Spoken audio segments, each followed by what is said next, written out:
Saudara, Persiraja Banda Aceh yang merupakan pendatang baru ke Liga 1 2020 Kamis sore menggelar latihan perdana di Stadion di Murtala Lampineng, Banda Aceh. Di hari latihan pertama tersebut hanya sebagian pemain Persiraja dan pemain asing yang hadir.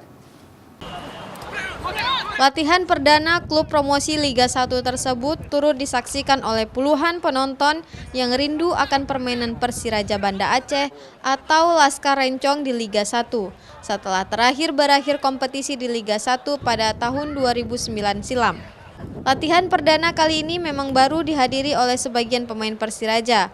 Ada pemain baru yang belum tiba di Aceh, serta yang izin karena sakit. Selain itu, saat ini ada 2 pemain asing yang telah menandatangani kontrak bersama Persiraja, yaitu Bruno Dibal asal Brazil dan Adam Mitter dari Inggris.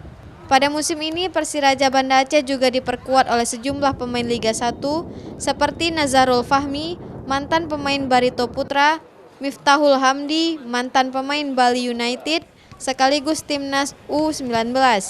Jadi 2 pemain asing lagi, Van der Lee sudah resmi, tapi Ryo Nakamura asal Jepang masih kita trial, sama seperti Pavel.